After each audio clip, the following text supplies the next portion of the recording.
Benchwarmers Podcast. I am Casey Coggins, joined by Alvin Hebert. Yo. And Andrew Lira. Do the Tuesday.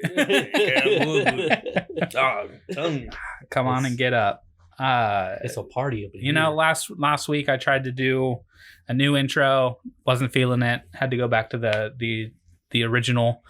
Andrew is back Hello, after everybody. Welcome. missing the last episode, and you know, we've been kind of on a weird schedule because of the new job and everything going on. I wrote down on a piece of paper things I would say to y'all, but I forgot it. Fuck yeah. It wasn't that important. I wrote down a list of things I would say to y'all, but then I realized that I really didn't care, and I just didn't write it down. I was like, man, this don't matter. So, it's another all NBA podcast. You know, the NBA finals wrapped up, but we're not going to touch that because one of us doesn't want to. I don't think the other two really care to touch on that because we talked about it last week. Oh, my chips with the dip. Did you see at the parade the crowd chanting one more year for Kawhi and Kyle Lowry like standing 5 more years? standing on his shoulder? Because Kyle Lowry is that team. Yeah. Literally, though. So, just got to say congratulations to Drake. Team Canada, Champagne Poppy. Drizzy. Why was Drake getting interviewed like he on the team? The Indian guy who's always in the Superfan Dan or Superfan. the Toronto Raptors super fan, and all of the Toronto Raptors organization. Superfan Turban Man. Hashtag No racist. But it was definitely an interesting NBA Finals. Not really. And I think it was pretty interesting. Pretty It was sad. interesting. Yeah. A little bit of that, but It was very sad. doesn't make As it much less shit as I interesting. talk about KD, I feel bad for him. Like, I was sad for him. I was like, damn, like. Man, I felt bad for Clay. When he went down, I was like, son of a bitch. But Clay wasn't, well, I mean, he was injured. But all the stories about how everyone knew that Yeah, KD's, KD. his Achilles was already, like, partially torn, but. Yeah, that's something that we talked about last week, and something that we'll talk about probably in about 3 weeks when he signs with the Knicks or the Clippers or Or with whoever. the Warriors again. I talked about that last week, and I was convincing myself that might be a possibility, I still think that's a strong possibility. But- It is, yeah. It's but I don't think it's a possibility at all, because that unless the entire organization comes to the realization that we're not going to compete for a championship this year, we'll just let you and Clay get your recovery. We'll reboot this year. We'll let Steph and Draymond have like this ridiculous year together, and we won't compete for a championship. And then the year after that, we can, when y'all both get healthy, then we can, go for the three-peat again. But I don't see that happening. That's the only way I do see that being a possibility. But you never know. You don't know with Kevin Durant. He might just say, "Hey, give me some more money. Like, you caused this." So yeah, you stuck with the tag. he'll do a 1-and-1, but I think the best odds are he signs. I think it's now jumped up to the best odds are him signing with the Knicks, because that gives whoever they draft a year to not have KD. They might be bad again this year. But Maybe. that just gets well, they could sign another person too. It depends on how they fill out their roster. But they can just kind of re-up and figure things out this year, and then have another top draft pick next season. I think the Knicks are already having a Knicks off season. Yeah. They've been having a Knicks last 2 months. Like this shit. It's Everything's like, deja oh vu. fuck yeah, man. We're getting Kyrie. We're getting Zion. We're getting KD. Mm. Kyrie's going to the Nets, Zion's going to the Pelicans, and KD has a torn Achilles. Yeah, like okay, cool. This is a typical Knicks offseason. So enough of the free agent talk because that's going to happen 1st of July. So many people We're- are opting out. We're going to There's so much movement. we're going to focus these next few minutes on the big trade that reshaped the landscape of the Western Conference. What trade is that? The Lakers, Pelicans, Anthony Davis, LeBron James trade. yeah, LeBron James. Rich Paul and LeBron James came to an agreement with David Griffin for Anthony Davis. I kind of thought it was funny that it ended up happening after David Griffin took the job because of the history with David LeBron. Griffin and LeBron. It seems like that Derek Jeter. A little bit the Giancarlo to the Yankees Yeah. kind of thing. But What's up with the Lakers bidding against themselves? well, it was I'm pretty sure we talked about this in the season where I was like, the Lakers have to do this. Like they have to just throw whatever they have. And if, they give them a call and it's like, all right, here's the deal. And they say, no dice. You call back. All right, we'll throw this in. No dice. All right, we'll throw this in. You got yourself a deal. Like, it didn't matter if they were bidding against themselves. They needed to get Anthony Davis now.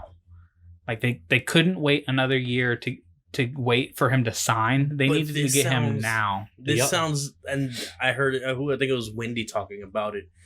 This is super Brooklyn. This is Brooklyn 2.0. Yeah, that They gave the house away It's- the for. Celtics and Brooklyn trade. yeah. It's a lot different because Brooklyn traded for old ass Paul Pierce, old ass Kevin Garnett. The Lakers traded for about to be 26 years old Anthony Davis. who can't Injury stay prone- healthy. Yeah, injury prone He's- superstar.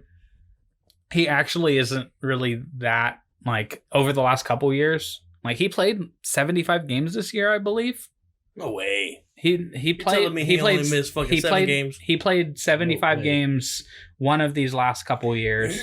He's banged up. And on top of that, LeBron's mortal. That is true. He has fallen down from Okay, grace. so yeah.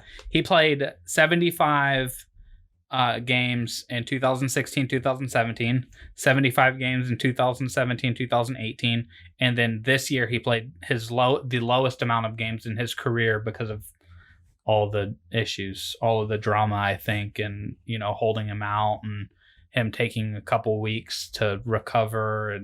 But he's played 67, 68, 61 is the one probably bad year. Like, in today's framework of the NBA, if your superstar is playing 68 to 75 games every year and they're the level of Anthony Davis, you should win quite a few of those games. He's Who's the about Lakers to coach now? become Kevin Love 2.0. They hired Who's there? What? Who's their coach now? Frank Vogel. Vogel. That's right. Oh, that's right. Jason Kidd as the assistant. Oh, this is a fucking. Yeah. The pre-assembled they can't- This is coaching a round staff. table of coaches. They can't make up their fucking mind. Like, They also their picked front- up Hollins too, right? Hollins. Yeah. 2 years ago or last year, they decided that they were going to do this whole front office by committee. We saw how that worked out. Now they're about to have like a coaching by committee. That's not going to work out. I want to ask who do y'all see immediately winning the trade? Just base it. Pelicans. Who won the trade? I think long-term Pelicans won the trade. I think short-term Pelicans won the trade. You think short-term? Yeah. See, I'm kind of in that long-term Pelicans, short-term Lakers. Yeah, that's what I think. In long-term is to be determined, really, because with, as I said, 26-year-old Anthony Davis in LeBron's last few years, the picks that they gave up really might not be top 10 lottery. They could be like anywhere from 20 to 30 in the first round. And the Pelicans can also swap for those picks. Yeah, one of those picks is a top 10 protected. Yeah, I mean Also. the Pelicans definitely got too many They made $1 out future of 15 assets. cents. Yeah, Yeah, bro. yeah. I would say they made $1 out of $1. Like it's one of the rare times where you can actually say that both teams kind of got what they wanted out of a trade. They turned a superstar who was disgruntled, who just ruined your last season, who is very vocal about not re-signing and staying there, wanting to get out. They were able to flip him to the team he wanted to go to. So he wins, the Lakers win because they were going after him. And the Pelicans get, as long as Brandon Ingram's blood clot issue is cleared and like he can actually like play a long-term career with the number 1 pick they have, with the number 4 pick they have, adding Lonzo with Drew, and Julius Randle opted out of his contract. Yeah. So they have to get a front court, but they're positioned to make a run at I would say upwards of the 6th seed in the West of what they have now. But 4 years from now, if Brandon Ingram's healthy, if Lonzo Ball stays healthy, if Zion turns into the prospect we all think he's going to be, with whatever they do at number 4, plus all the draft capital, like we could be looking at the next Warriors, where they're going to 5 straight finals because of just the talent level that they were able to get. But at this moment, we have no idea. For all we know, they're going to turn into the Phoenix Suns. All the point guards. Yes, with all the point guards. All the point guards. And I saw Casey's face just like, God damn it. and they're thinking about drafting a point guard Now. now. But they really do need a point guard now. Yeah. But they really don't. They do. No, because Devin Booker can play the point. He's a shooting guard at heart, man. Just let So him is fight James it. Harden, and look what he's been able to do. Yeah. Look at the offense. Look Yeah. at his coach. We just talked about how they're on fire. Not in a good way. They're burning down. Their actual point guard is demanding a trade. Their actual point guard was trying to coach James Harden, apparently, and James Uh-huh. Harden pretty much said, "You can't even beat your own man. You stay in your lane, old man." Uh-huh. So that has nothing to do with James Harden needing a point guard and any of that stuff. Like, I don't think the Suns need another point guard. They do need a good player. But with the Pelicans and the Lakers, I think both teams hit a home run. That's just plain and simple to me. Who do the Lakers have on contract right now? They have LeBron, Anthony Davis, Kyle Kuzma, Wagner. KCP, Wagner. I think KCP. Oh no, they got rights to KCP. Never mind. They're trying to get rid of Wagner. They're trying to get rid of everybody. Yeah, so they're gonna have a 2-man team, 3-man team. I'm sorry, they're not gonna get rid of Kuzma. Lance Stevenson, is he still on contract? No, he was a 1-year deal. Rondo was Rondo? a 1-year deal. Yeah. Tyson Chandler was a 1-year deal. Bum ass JaVale McGee. 1-year deal. Yeah. So they have Mike Muscala. Mo Wagner, LeBron, AD, KCP,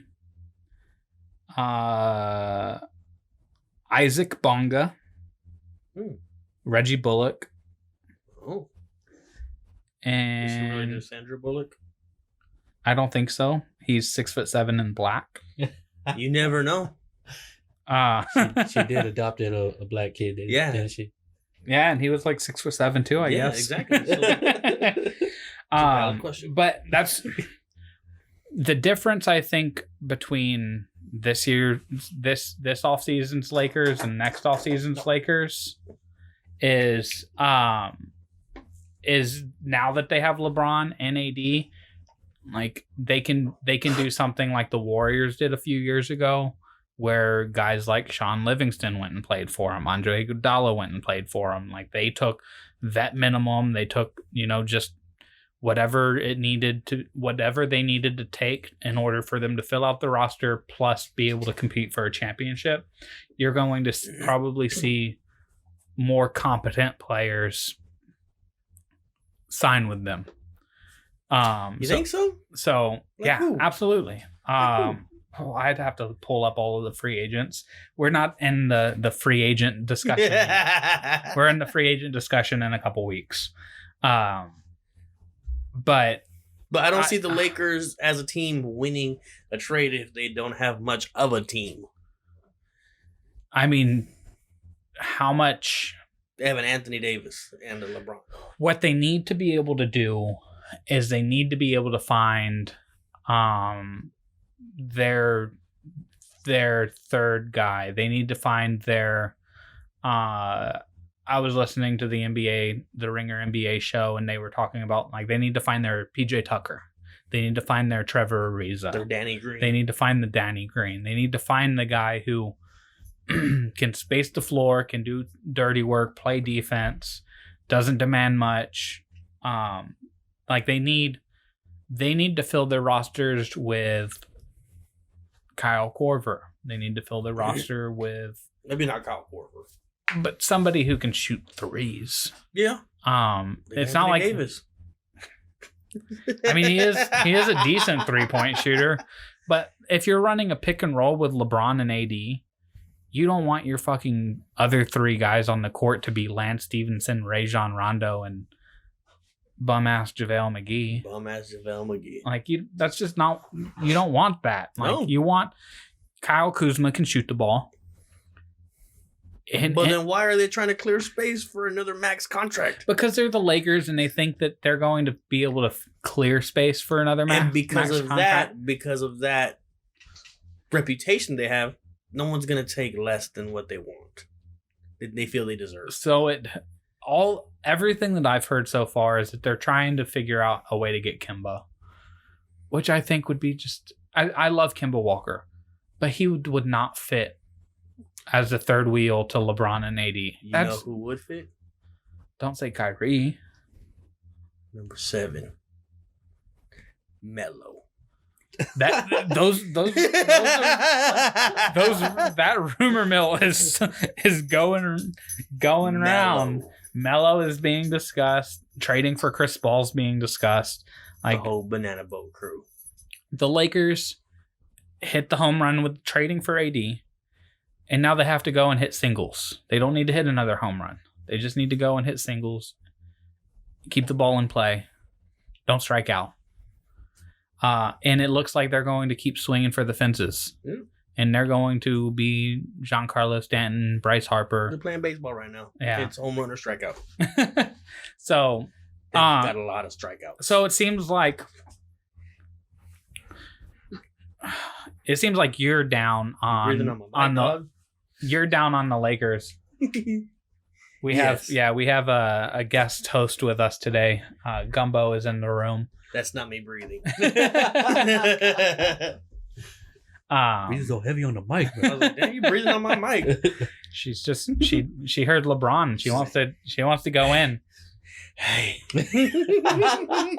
We'll call her Skip Barkless. She's gonna go in undisputed. So it sounds like you're pretty low on the Lakers' decision to make this trade, Andrew. I think they gave up too much. And I'm in the. I think they did what they needed to do. Because there's nobody else. There was nobody else that was fighting for him. That's. So they would have gotten it either way. There was. I don't think they would have though. No, I don't think. You think they would have?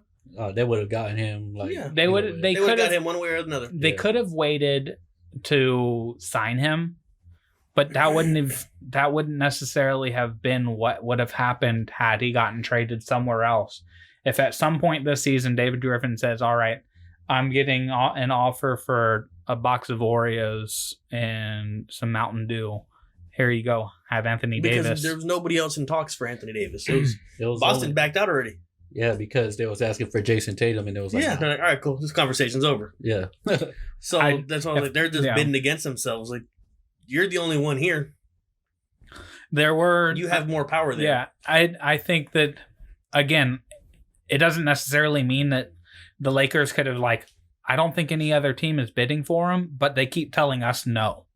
And if they keep telling us no, we have to try to raise the ante to get into get on the table. Like that's just how it works for them is if their offer is not enough the first time, it's not going to be enough the 5th time or the 15th time. Yeah, so it's just like, all right, cool. We'll wait it out. We'll play the long game on this. You can't wait it out like this. It's Because- 1 year. The Warriors are already gone. Because at some point, say 20 games into the season, the Celtics without Kyrie, with the team that they have now, are 8-12. Jason Tatum is playing well, but they're not winning. He's playing well enough to keep his stock high enough to where the Pelicans want him. And they say, okay, we're 8-12. 2 years ago, we were in the conference finals.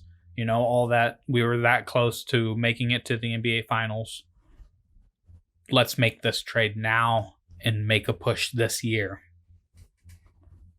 That would mean the Celtics have almost a full year with Anthony Davis on the roster to try to convince him to sign with them.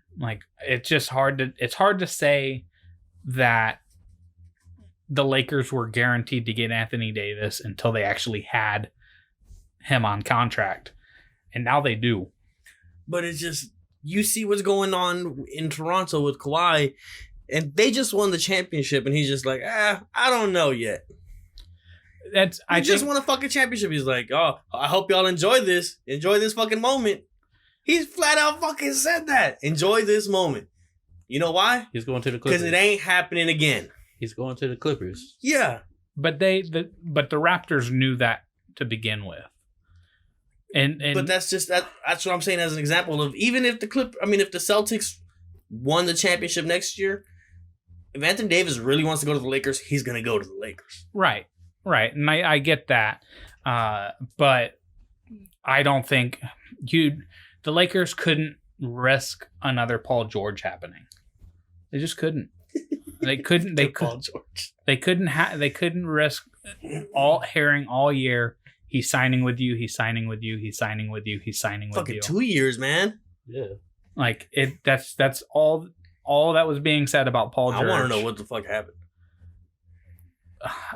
Who They said knows? that they didn't even.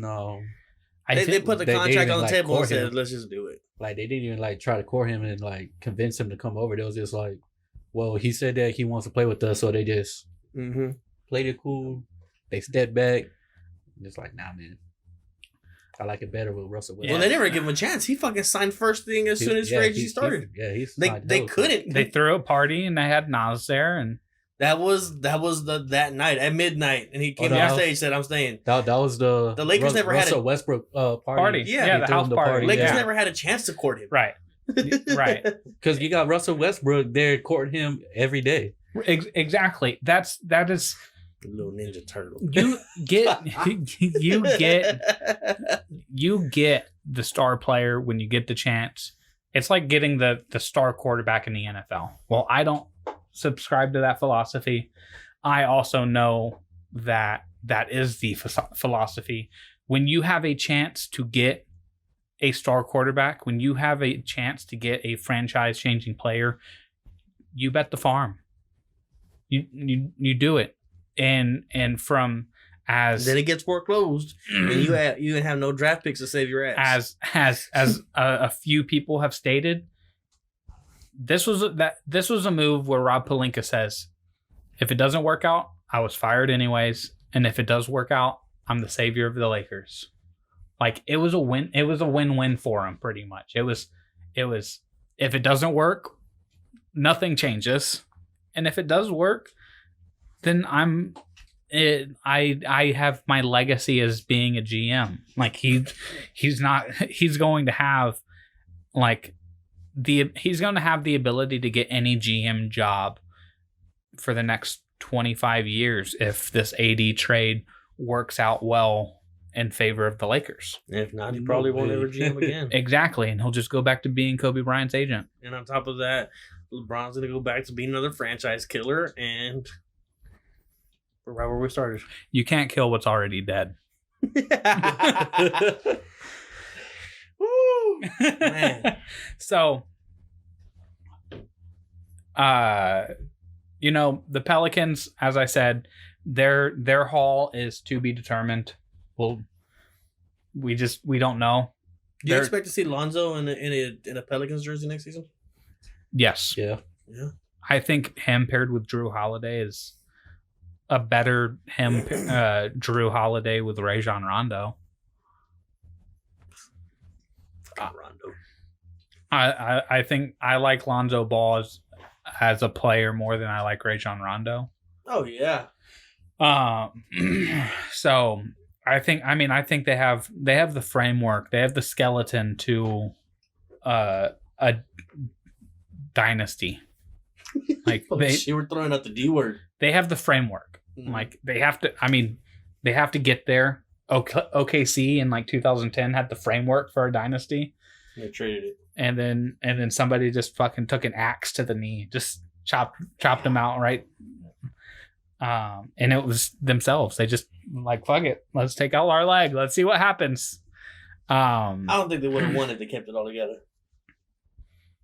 I think they would have, because so? James Harden was on record saying he wanted to be the sixth man. He wanted to be the Manu Ginobili of that team. Yeah, but even still, like but I'm saying if he stayed there, he wouldn't have developed the way he has.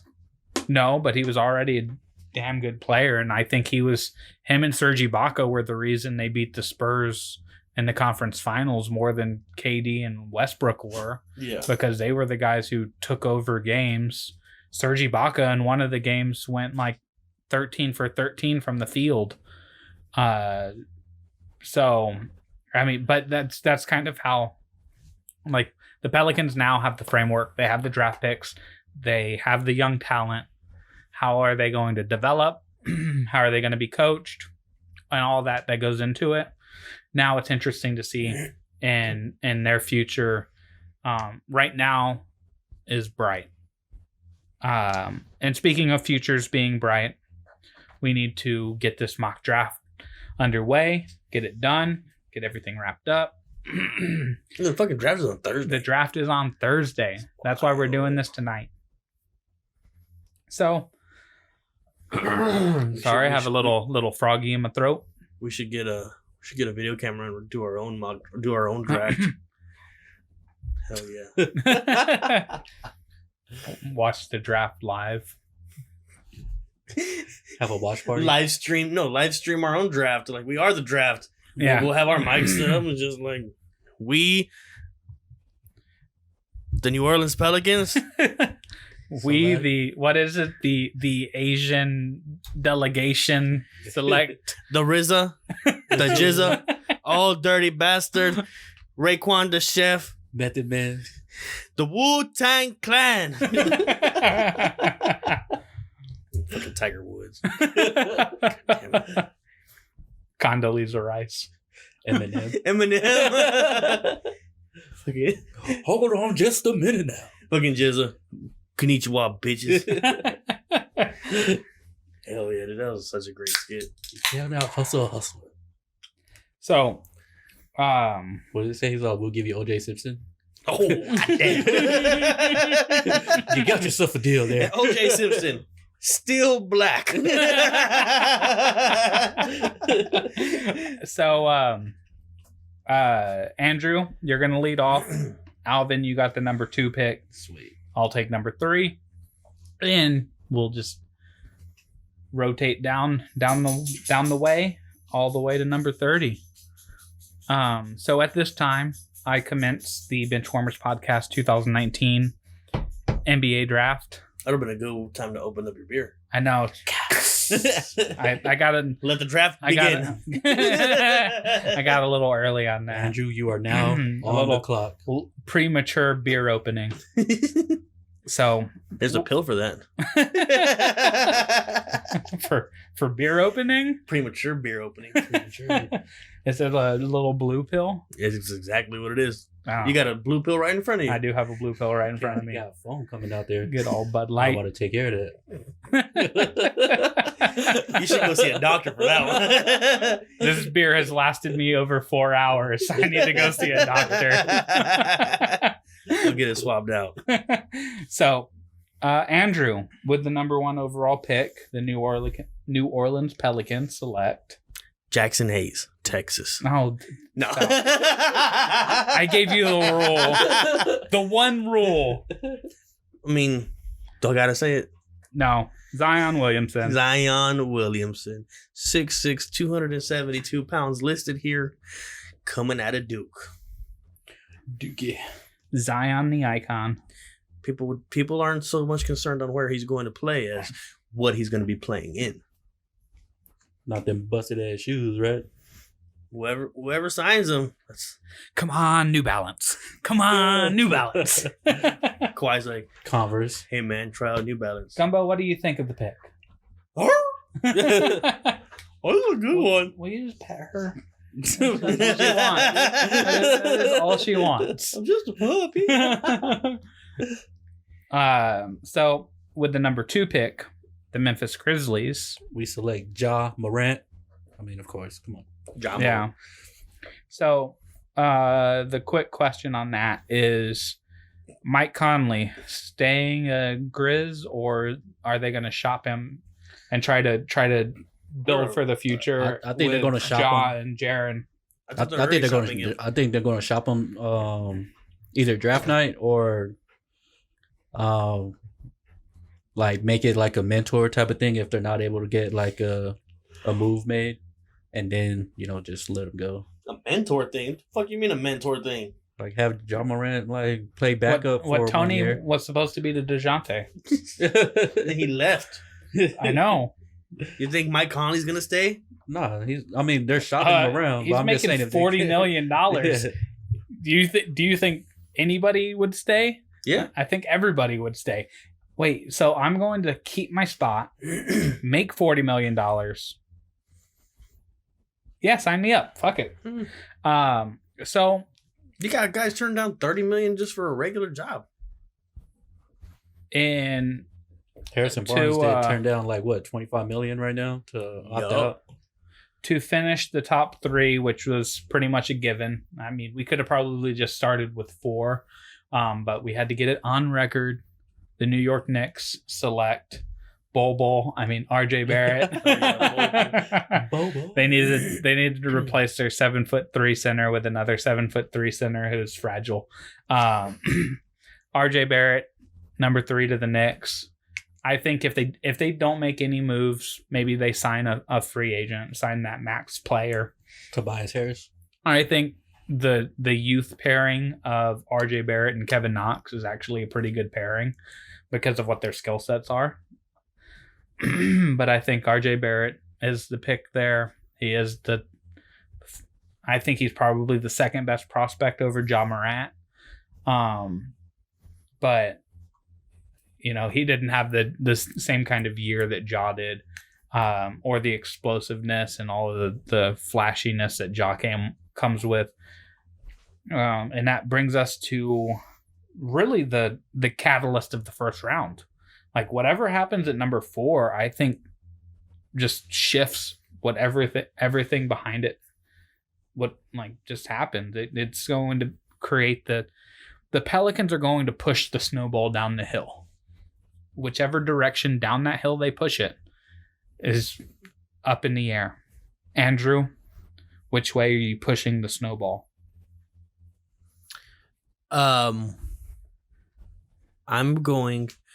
The Pelicans are going DeAndre Hunter, Ooh. Virginia. I was thinking they should either pick him or that guy from Guinea. New Guinea? Guinea. Guinea. Yeah. It's not New Guinea. It's just regular Guinea. Sickle meatballs? What? Sekou Doumbouya. Sickle them balls. Balls. Throw a baby at the end of it. There's Sickle really them balls, baby. there's really a lot of interesting ways that the Pelicans could go here. I think if they're going to keep the pick, DeAndre Hunter I think he's the best pick for them because he's a bigger body. He has the ability to guard, really 2 through 5. I think he can knock down jumpers. Just really, really good player that would pair well with the roster that they have right now. But I would put the odds that the Pelicans trade down. The issue with them trying to or just trade out entirely. The issue with that is where are they going to be able to find a trade partner? Like Wizards. And you really want that Bradley Beal trade? I would love that trade. That trade would be amazing. The number 4 pick and Drew Holiday for Bradley Beal, and then the Wizards could select like Darius Garland or Kobe White, a point guard for their future. They have their point guard of the future. His name's John Wall. Yeah, he's another one that's not playing this year. He's playing this year. No, he's injured. He's not going to play next year. I think he'll come back this year. Yeah, he'll come back. You think he'll come back? Yeah. All right. So playoff run too. All right, Alvin, who are you pairing up with Colin Sexton for the Cleveland Cavaliers at number 5? Cleveland. Man, I heard a lot about Darius Garland going over there, but I will go with Cam Reddish, Cleveland Cavaliers. Ooh, interesting. I'm very in the boat that Cam Reddish looked as bad as he did this year because he was playing third wheel to Zion and RJ in a college game that really doesn't allow third wheels to shine. Yeah. I think his main issue is he couldn't finish around the basket well. Mm-hmm. But he can shoot, he can handle, he's 6'8". Like he got the talent and the skills to be an elite player. But yeah, I'm really in the Cam Reddish is going to be damn good over the years. So now the Phoenix Suns at number 6.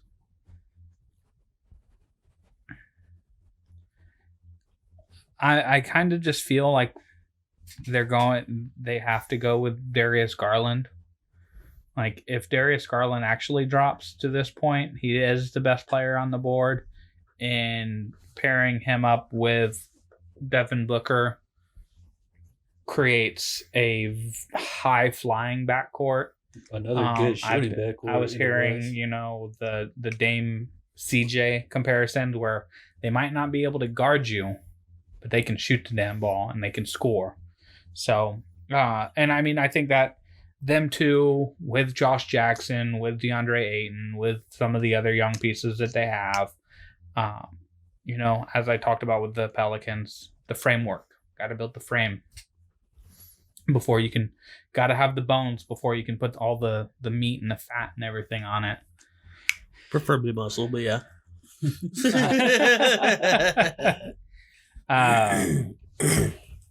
So number 7 is the first of 2 picks for the Chicago Bulls. Alvin's Chicago Bulls. Andrew, yes. Who are you choosing with this pick? We're going with Nas Little. North Carolina. Going raise up. Now to our resident Bulls fan. Alvin, how do you feel about that pick? I'm actually not. I was like, you can't be mad at it. That's not like a bad pick. Oh, but I forgot to also say our resident Bulls in North Carolina fan. Get that. It's not a bad pick, but we already got Otto Porter Jr. Unless like you're feeling like he's not going to resign after next season, then okay. Well, see, but the thing for me is the Nas Little doesn't quite have the range that Otto Porter does. Yeah. I mean, he's a little smaller. But, you know, not as little as I brought up earlier, talking about like the Lakers needing to find their PJ Tucker. Like Nas Little can be PJ Tucker in the NBA. Put on a little more bulk. He's super athletic. And being able to throw out like Zach LaVine, Otto Porter, Nas Little, Lauri Markkanen, and then insert player X there, like as your 5. Like I think Nas, Otto, and Lauri gives you flexibility enough to stretch the floor and run. And I mean, we still got Zach LaVine. I mean, you could switch him to being a point too at times. Right. Yeah. But it's not a bad pick, but it's like at that point it's like, do you pick the player that's the best player that's left on the board, or do you reach for your point guard if you don't sign a point guard in the free agent? Like I just realized I'm an idiot because I was thinking the Bulls were the Hawks, but I think the Bulls had 2 first-round picks last year. Yeah. Yeah. So the Hawks are the ones with the 2 first-round picks. And with that, Alvin, you're picking for the Atlanta Hawks at number 8. Oh, that's easy. They get Jarrett Culver to go with what's his name? Yeah, that guy. With the hair. Yeah, young Trey. Yeah, young Trey. And to go with John Collins, who they were explosive this year. And if they get a 6'6" guard like that with strong legs like that. So now on to the Washington Wizards. As we've talked about, they could easily switch, like make a trade. They could, and if they do trade, it would change who they go with here. But as the roster's constructed now, I see them going with Sekou Doumbouya. They don't have a big man. And well, he could guard 1 through 4 too. I mean, he's a good defender, that's what they say. But one says that he is a good defender. But yeah, like with the way that the roster is constructed, the rest of the top players right now, maybe other like you have Jackson Hayes and Rui and Brandon Clark, but I think that going with Sekou is the best pick. Now on to the Hawks' second one. Andrew, you are up. I'm up.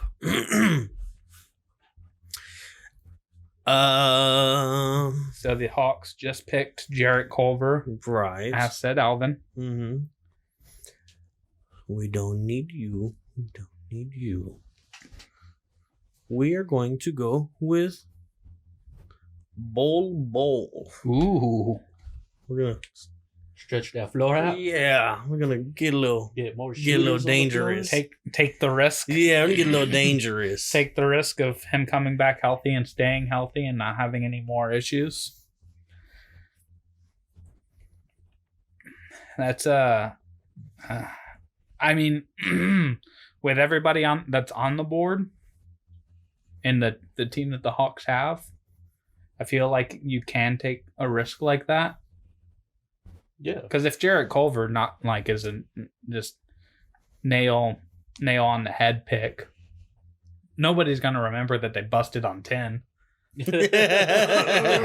So it's not like it's Darko or anything. Right. Not the number 2 pick. It's the number 10 pick. Detroit Pistons, we're looking at you. I mean, that's another discussion for another day. But I will say Darko was the pick that made sense there. In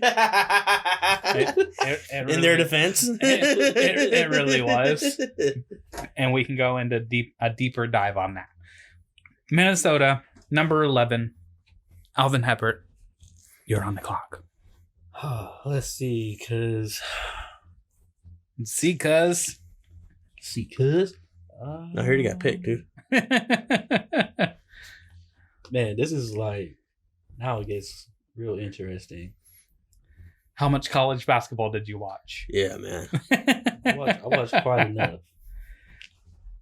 But as for their team, because they got Come on, I know who they need.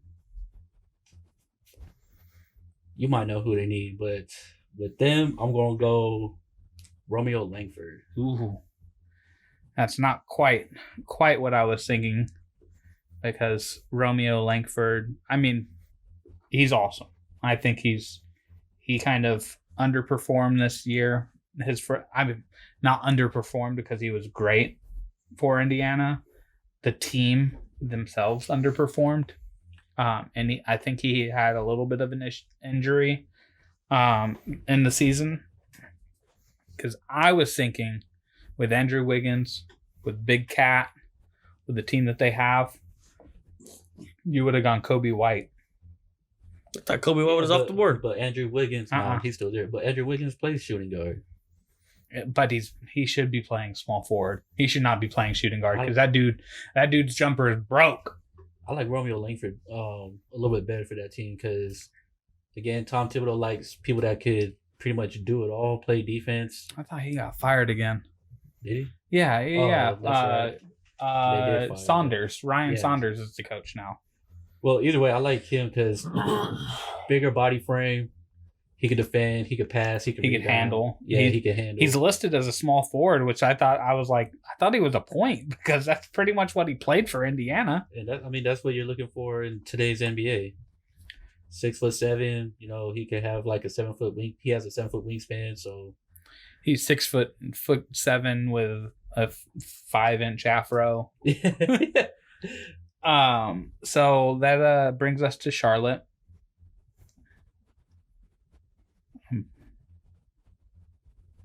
See, that's tough because it's like, is Charlotte going to keep Kemba?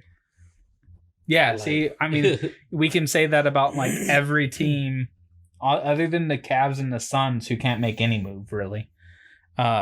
Where, like, what does Charlotte need if they keep Kemba? Even if they keep Kemba, they're going Kobe White here if he's on the board. He's Carolina can light it up, play with pace. A 6'5" point guard, 7'3" with his afro. The issue with him though is the fact that his jump shot is like a push shot. Like he's 6'5" and he shoots it like as a chest pass almost. It's a good shot. He makes it at a good percentage. Just the form. But it's can he get it off in the NBA? But I think he's good enough outside of being just a shooter. He'll be able to defend. He'll be able to pass. He'll be able to do all these other things that, he can either. I hope he doesn't try to change his shooting motion because we saw how that worked with Markelle Fultz. But I mean he's. That was me. I'm sorry. ESPN has him as the number 8 prospect, and Charlotte gets him at 12. Like I think that's good value there. Right, great value. It gives you Kemba insurance if Kemba doesn't stay. He's also he's tall, so he can play with Kemba. Yeah, he could play the other guard position. So it's like it's a fail-safe pick right there. So now we're on to 13 in the Miami Heat and Andrew Lira. Miami Heat. We just took Kobe off the board, right? Kobe is off the board. Damn. Kobe. In that case, that's all right. They still have Goran Dragic. True. And Richardson. Yeah. And is Cam still on the board? Cam Reddish? Yeah. No, he got taken at 5 by the Cavs. Okay. Does Hassan Whiteside stay though, or do they trade him? Who cares? Is Hassan Whiteside still relevant? They care because they could draft Jackson Hayes here. Yeah, I know that. Mm-hmm. Well, that's what I'm saying. Like that's why I said it doesn't matter what Hassan Whiteside does. Yeah, man. Fuck Hassan Whiteside. okay. Nah, that's me. Fuck a Whiteside. Y'all some dick. Just because I like this name, man. Rui Hachimura. Hachimura. He's really one of my favorite players in this draft. Is it because of his name? It's because of his game, not his name. He's 6'10". He's an all right shooter. He can stretch it out to 20 feet. He does need a little bit of work, but he's just a good all around player. Like he's going to be in the NBA for 10 plus years, playing solid roles. So like no matter where he gets picked, he's going to carve himself out a little lane in the NBA. I can see he could be that like Draymond Green prototype. See, I would put the Draymond Green in this draft at DeAndre Hunter. Really? DeAndre Hunter is the Draymond Green of this draft. They were talking about that fucking during the season. What? DeAndre Hunter being Draymond Green? Yeah. Yeah, he's him and one of the guys that's going to be picked in the next few picks, probably. But that brings us to the first of 3 Boston Celtics picks. At number 14, Alvin. Oh, that's easy. Well, Al Horford opting out. Jackson Hayes.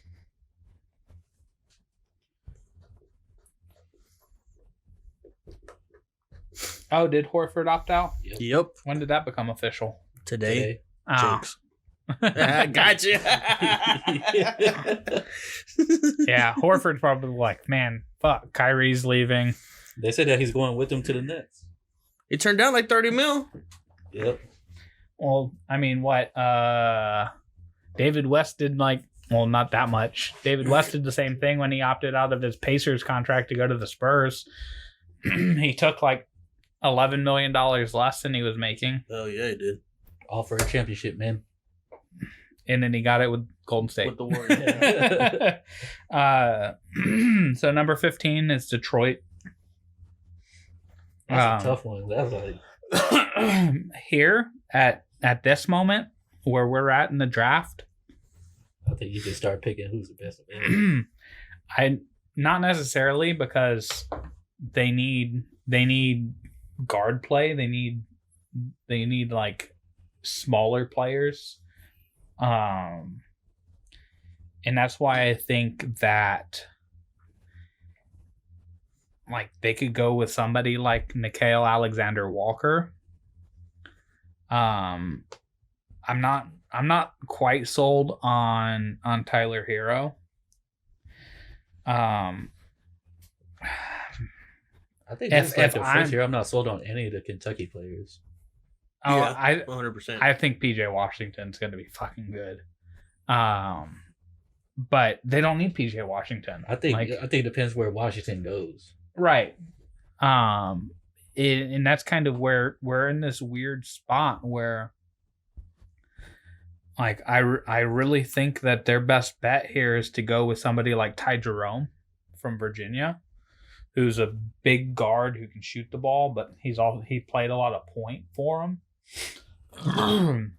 But he's a guy that they could probably trade down a little bit to get. So like I feel like he'd be a reach at 15. And with this pick, I'm going to say that that they'll go with shit. This is tough. What about Goga? I've heard a lot of good things about him, but I don't know enough about him. Andre Drummond, I forgot but about him. you have Andre Drummond and Blake Griffin, so I was trying to think of who. That's why I was thinking of going with somebody like a Tyler Hero and a Ty Jerome, because they're guards, they're guys who can shoot. But I do think that as I've talked this out, the Detroit Pistons select Cam Johnson from North Carolina. What happened to small play?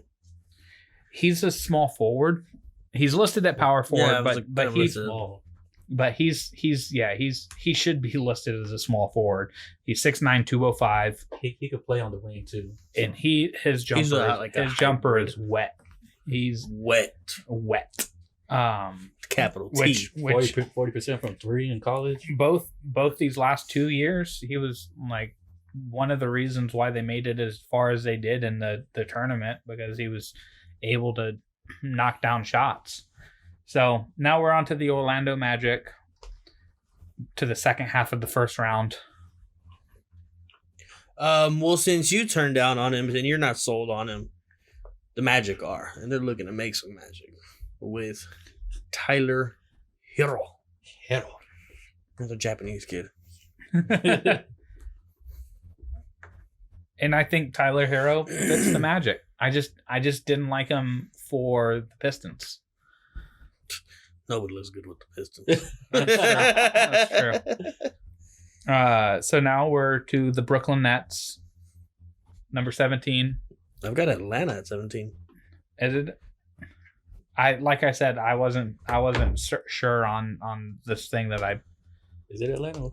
This is updated today. Yeah, it is Atlanta. My bad. Huh. All right. So Atlanta at number 3.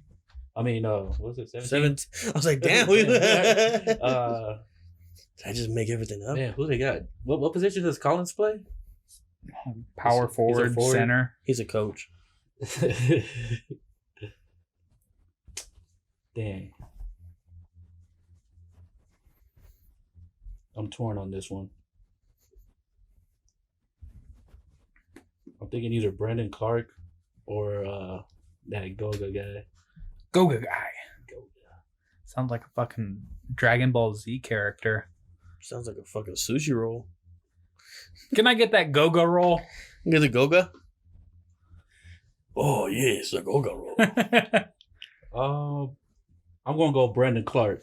Versatile. Boy could jump. Super athletic. Yeah. Super athletic. He could play the wings. He's a small. They got that power forward, but he's a small guy. 6'8", so.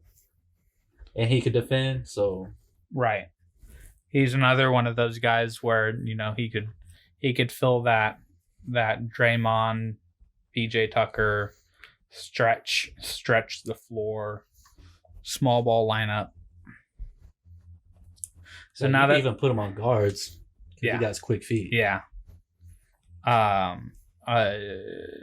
Jonathan Tjarks from The Ringer has him as the number 3 rated prospect. Wow. Shit. Yeah. Mainly because it's, from 4 down to 20. It's like, take your fucking pick. Like, pick your poison. Right. Yeah. So that brings us to the Pacers. And that's where I think Goga gets taken. All right. Not much thinking about that. We'll see if they keep Miles Turner, Bogdanovich, and Turner. Because if they don't keep, well, Bogdanovich is Bojan, free agent. Yeah, it doesn't change the fact that they could still keep him. But if they lose him, then they're probably going to go for somebody like a Kevin Porter.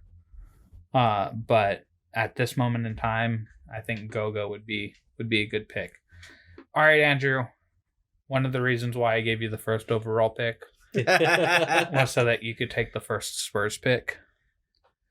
Hey, so I saved Zion. Nah, 19. I've got 6'6" Kevin Porter out of USC. Is he still on the board? Yeah. He is. Let me get that written down. Yeah. The biggest need for the Spurs is shooting. Mm-hmm. Like that's their big need.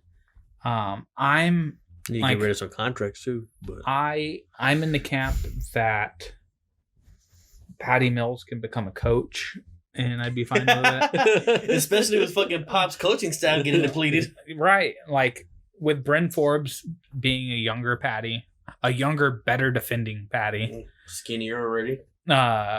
With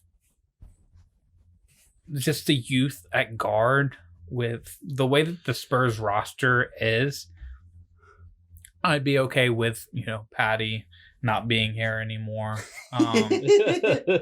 Like, it's one of those, like, I hated seeing Tony leave, but he didn't have a need. Like, until everybody got hurt. Right. Yeah, he definitely would have helped it when DeJounte went down.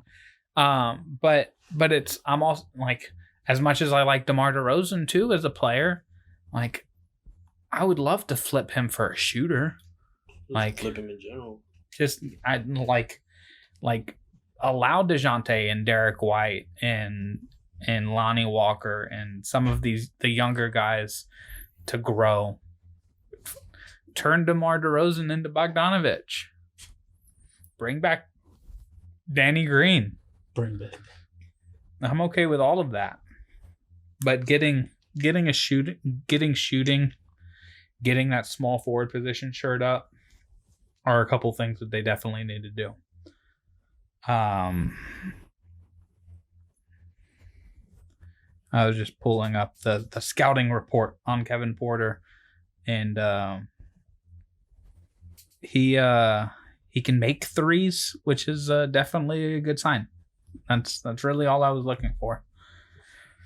Boston Celtics have another pick, number 20. And Alvin, you get to pick again for them. As we was talking about PJ Washington and depending where he goes, I think this will be a good fit for him too. So you have them just bulking up. Yep. With Jackson Hayes and PJ Washington. I mean, it makes sense because Marcus Smart and Terry Rozier and Jaylen Brown and Jason Tatum and Gordon Hayward, they could probably use some big men. Yeah, they need that. And, I mean, they're going to need to find an anchor now that Horford is doing. Yep. So now, number 21. And he can shoot threes. Oklahoma City Thunder. And they would probably love to have Tyler Hero or Cam Johnson available right here. They're another team that's in this weird position of what's going to happen to them come the off season, because Steven Adams has this massive contract and took a step back this year. Paul George and Westbrook are Paul George and Westbrook. And they'll have Dennis Schroeder.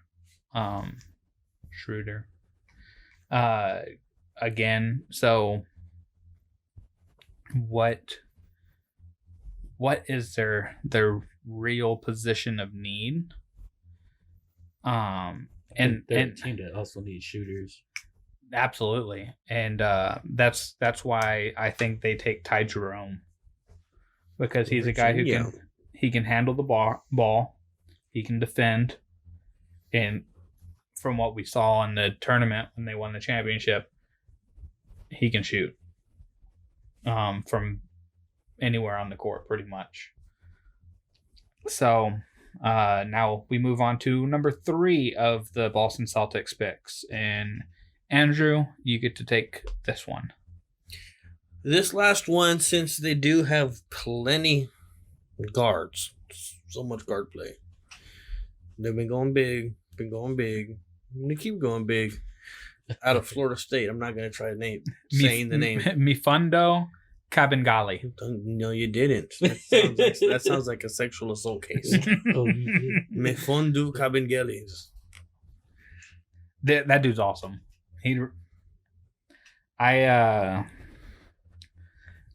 I was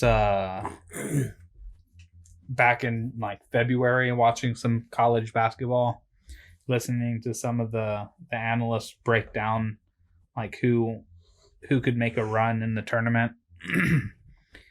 And so I put a little wager on Florida State that would have banked some good money. And this guy, Kabengele, he was a monster. Blocking shots, hitting shots, running the floor, setting screens, defending. Definitely, I think a solid pick there for the Celts. Now we have Utah at number 23. Alvin. At 23, I'm going to reach a little here. There's no reaching now. Well, he's more like, well, I guess whatever. I'll say to go for somebody like Carson Edwards from Purdue. I really don't think that's much of a reach. He's listed as the 35 prospect here, but from everything I've been listening to, he's a late first round pick. There are a few teams that are looking at drafting him late in the first round. So, especially with Utah already telling the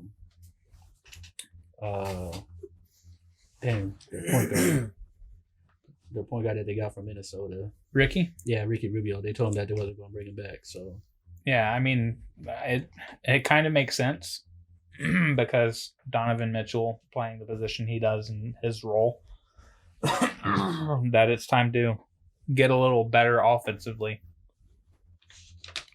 Now we have the funness that is the 76ers. Who knows if Jimmy Butler stays? And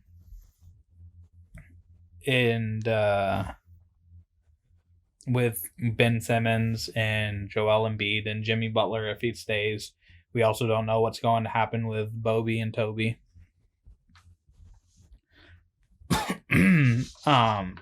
But with that, I see them going with Nickeil Alexander-Walker, who's super athletic and can score, and can be kind of a fail-safe for if anything happens if they lose Jimmy Butler.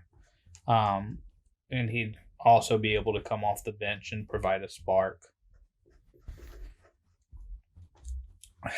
For the 25th pick, we have the Portland Trail Blazers. And Andrew, who do you have in this spot? Here I have the Portland Trail Blazers taking Darius Bazley out of the USA. Yeah, he was one of the I believe this guy was a top prospect. So I want to say he might have been the guy who was going to go to Syracuse. Backed out, ended up playing overseas. Let me pull this up. Do two step.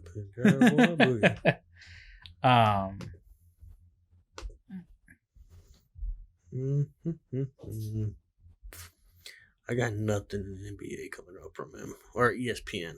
Yeah, It just says 6'9", 208 USA. Small forward. Well, while I figure out what his story was, Alvin, you get the Cleveland Cavaliers. The Cavs.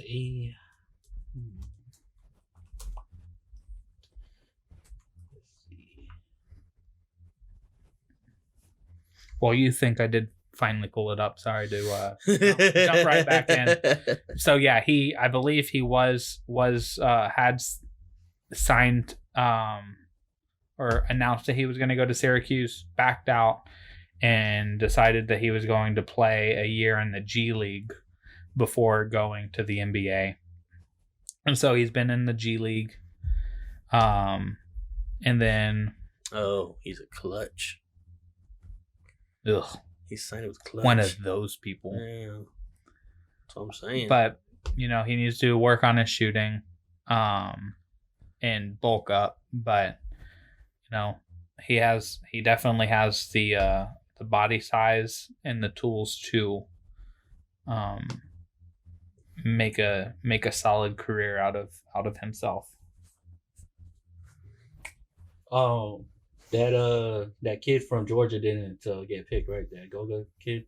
Yeah, Goga did. Yeah, I picked Gogan for Indiana. For Indiana. Damn. Shit. The kid from Georgia University hasn't been picked, Nick Claxton. That dude was balling at the combine. Like there's some talk about him even jumping up into the lottery because of how his measurables and his combine went. Well, Cavaliers definitely need. I do think they need a big. And you know what? I will go with Nick Claxton. I think that's the right pick here. I definitely do. With what's on the board, what they need.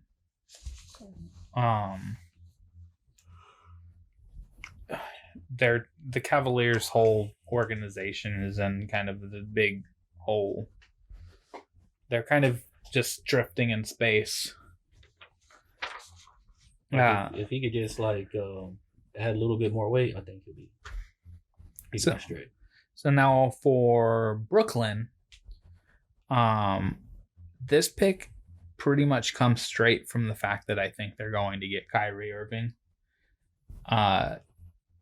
And pairing the rest of that roster up with this guy will go a long way. I take Matisse Thybulle from Washington. Dude is a menace defensively. Damn it.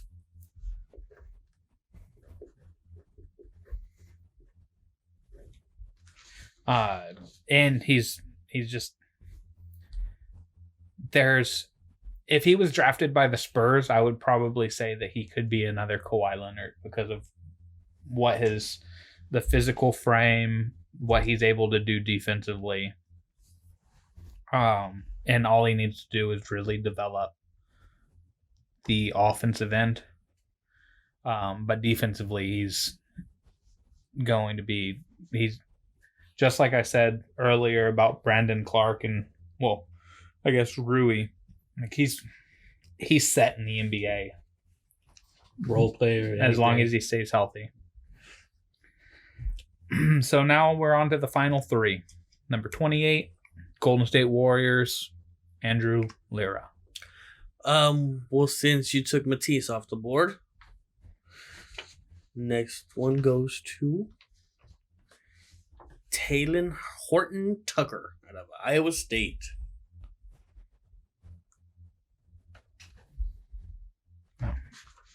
I knew I had him on here. I was scrolled right past his name. I need to figure out how to actually spell it. I feel like he would be best suited to go to Toronto. They don't have a pick with a name like Horton. Talen Hortons.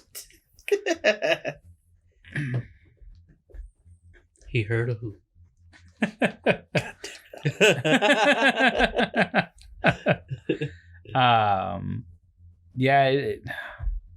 Golden State's whole offseason is up in the air. They showed definitely a lack of depth in the finals, but they'll be able to make up for that when they don't have KD on contract. So they could probably take anybody at 28 and be fine. Now, Alvin, you're on to the Spurs' second pick. Who are you going to take? Huh?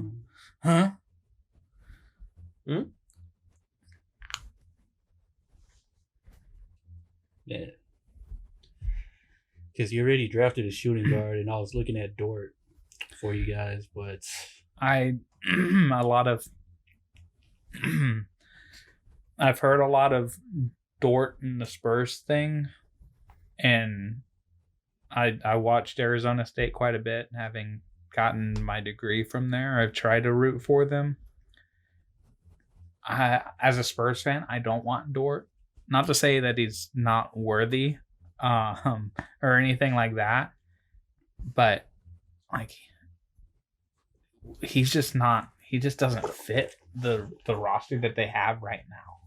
Yeah, so I'm going to go, since we know the Spurs do love the Euros, I'm going to go Luka Samanic from Croatia. Yeah. He's a modern big, you know what I'm saying? Somebody that could stretch the floor for you guys. Me personally, I would have probably gone with an Admiral Schofield there. Because, you know, the Admirals have worked out well for the Spurs, and what he's able to do, just he developed a shooting, like he was able to start shooting the ball well, and he's listed at 6'5", 241. Dude is a just brick house. That's just hitting with Luka. He's a brick so house now with the last pick at number 30. Ooh. I want, which one of these guys am I going to go with for them? I'm not really sure about what Milwaukee's roster is going to look like next season. I mean, they could definitely use some point guard help because they got torched at that position against Toronto. Like, they need to give Giannis some kind of help on that, like, with the ball handling and who this will tell me. Well, no, I was gonna say Schofield is actually pretty solid for them, but yeah, I do think they need a point guard. I think that kid like from Admiral St. just plays the same position that Chris Middleton does. So I think it really depends on how healthy this guy is, what kind of oh no, yeah, this is the right pick. You're right. St. John's, Shamori Pons. I think putting him on this team, where he's a little smaller than they would probably want for Milwaukee, but with his offensive skill set, and they needed somebody like him. So since he just has a well-rounded game all around, so can do a little bit of everything. I was really thinking of going with Okeke from Auburn for him, but for me that just depends on how healthy he is, and if they wanted to go ahead and take somebody in the first round who might not play until February.